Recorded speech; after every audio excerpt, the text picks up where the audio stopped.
Nous sommes ici dans un château du Bas-Rhin, en Alsace. Château du XVIIIe siècle. L'ancien château se trouvait à la Chausse-Malte. Aujourd'hui, nous entretenons entre la Russie et la France. Donc la Russie, Catherine II de Russie la Grande, était née en 1729 à Stettin. Elle gouverna la Russie de 1762 à 1796. Elle était la fille du duc d'Anhalt-Zerbst. Elle avait épousé Pierre III.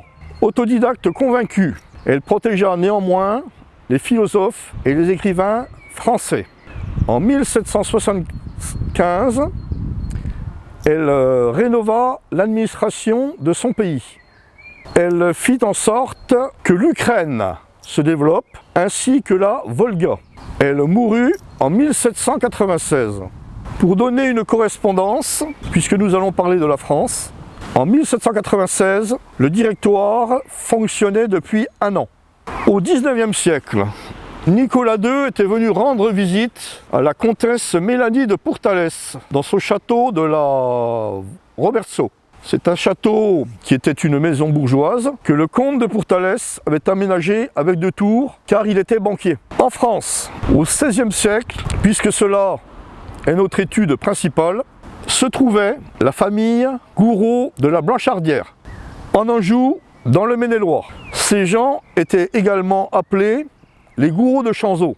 Le château de Chanzeaux qui date du XVe siècle, sur ses fondations. Donc au XVIe siècle, Jacques Gouraud était avocat général au Parlement de Bretagne, seigneur de Souzigné et de la Blanchardière. C'est lui qui écrit le prémisse de droit français de Residendition, qui se trouve actuellement à la bibliothèque d'Hambourg et de Poitiers, dont un exemplaire. Il était également docteur en droit régent à l'université d'Angers, où se trouve actuellement son portrait. Ce n'est que sous le directoire et grâce aux milliards des émigrés que le château fut pourvu de 2 nouvelles tours grâce à la comtesse de Quatrebarde. De ce fait, si nous abordons le XVIIIe siècle, Maurice Gouraud était le maire d'Angers avant la Révolution française.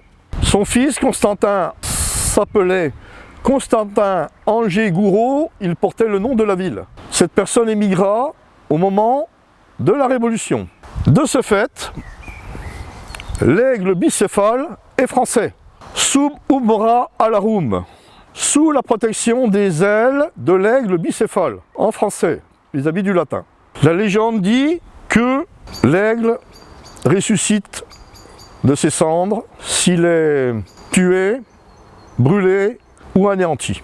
Ainsi, si vous me permettez, Monsieur l'ambassadeur de Russie en France, Alexander Bokagonov, je vous invite personnellement à vous rendre au château de Chanzeaux, en Anjou, dans le Maine-et-Loire.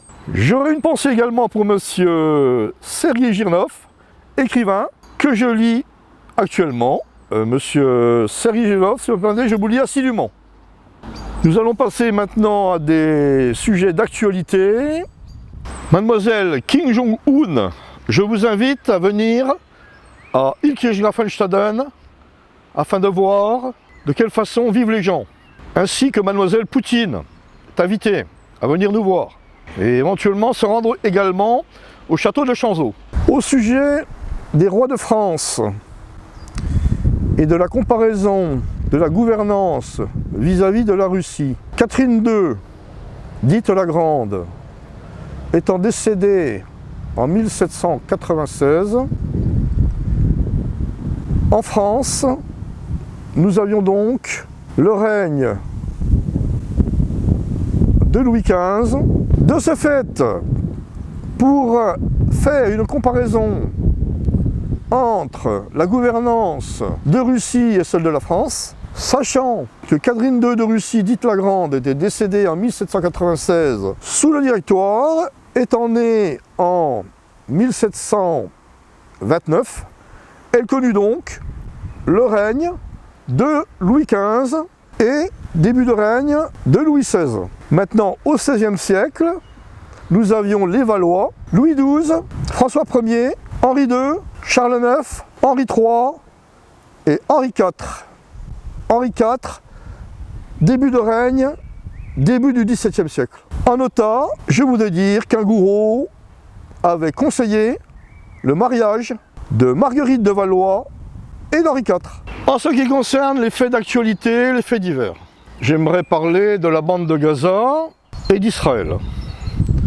Sincèrement, qu'une jeune fille juive se fasse violer sur la bande de Gaza en Israël, cela n'est pas tolérable. Qu'une jeune palestinienne perde un membre à l'âge de 12 ans, ce n'est pas acceptable. Question que je me pose, dans quel monde vivons-nous? En ce qui concerne la planète, planète propre, planète bleue, j'invite la COP21 et le G7 à respecter leurs engagements. La hausse de la température qui était prévue à 1,5 degré Celsius, on nous parle déjà de 2,5 degrés Celsius. Au Botswana, les hippopotames sont piégés dans des marais sans eau. Au Kenya, c'est les inondations. Vis-à-vis d'une telle sécheresse au Botswana, il faut sauver ces bêtes et il faut envoyer des hélicoptères bombardiers d'eau sur les marais. Ainsi, pensons également à l'Indonésie, aidons l'Indonésie, qui avait d'ailleurs récemment un séisme de 7,3 sur l'échelle de Richter, qui ne maîtrise pas ses eaux. Faisons en sorte que des usines soient construites pour épurer l'eau usée ou celle qui a des virus ou des bactéries. Donc aujourd'hui nous sommes le mercredi 8 mai 2024, c'est le jour de la victoire 45. Monsieur Poutine, si vous permettez, vous avez perdu vos frères sous le front de l'Est. Madame Keller a perdu son fils sur le front russe. Son corps n'a jamais été retrouvé. Ayons une pensée pour ces personnes, si vous permettez. Dans ce sens, l'aigle bicéphale peut-il se combattre lui-même? Personnellement, je pense que non, cela serait sa ruine.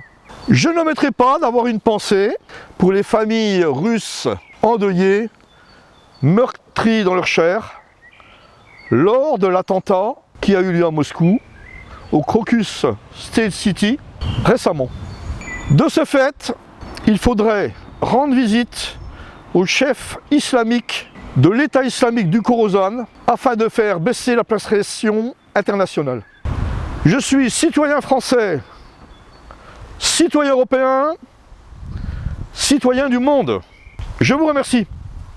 Bonne journée.